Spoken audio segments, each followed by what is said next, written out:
What is the eligibility criteria for grant of employee stock options?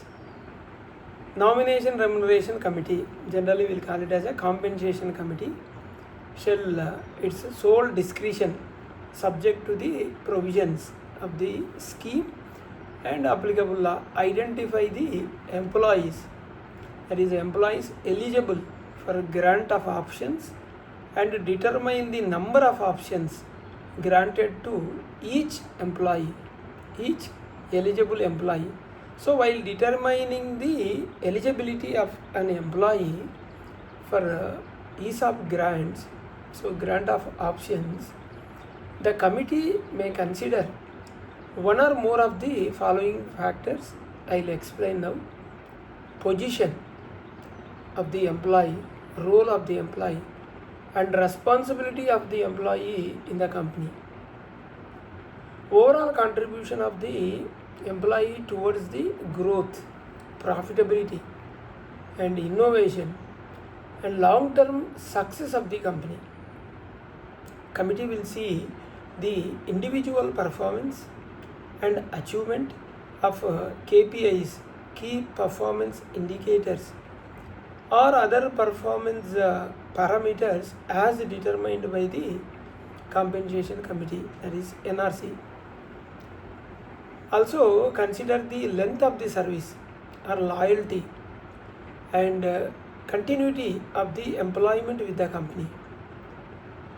Another parameter, technical expertise, leadership qualities, professional competence, and domain knowledge. Company will see another parameter, the criteria of the employee's role and the strategic importance of the position which they are in hold, and potential for future growth, leadership achievement, leadership development, and succession planning. Committee also see the another parameter, the contribution towards research, product development, business development, operational excellence, or customer acquisition as applicable, as may be applicable. This is the individualized, employee to employee. Ability to create a long-term value for the company and its stakeholders. Another parameter, then NRC can consider the retention requirements, including the risk of the loss of key talent to competitors, and past performance, future potential, and overall merit of the employee. And any other objective criteria or parameters as may be determined by the committee from time to time in the best interest of the company. So the committee shall have the absolute discretion to determine the eligibility and quantum of grant, vesting options, and other terms of the grant for each eligible employee, and its decision shall be final and binding. So for the purpose of this scheme, an eligible employee means an employee who satisfies the eligibility criteria prescribed by the committee and who is otherwise eligible under the applicable provisions of the Companies Act 2013 and rules made thereunder and amended from time to time. Now we will see what is the definition of employee.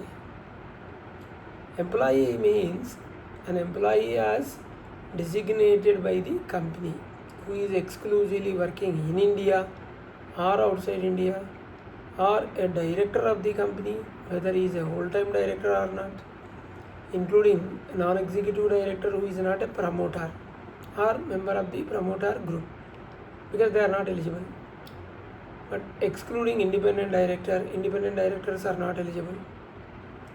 An employee as defined in, as we discussed, of a group company including subsidiary or its associate company in India or outside India, or of holding company of the company, but does not include an employee who is a promoter or person belonging to promoter group.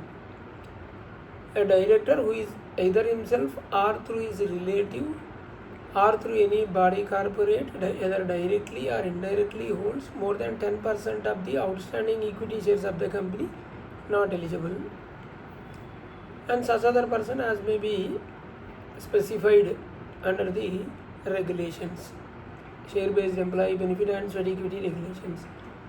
So this is what the definition of employee and eligibility criteria for granting of options. Eligibility criteria for the grant of employee stock options. Thank you.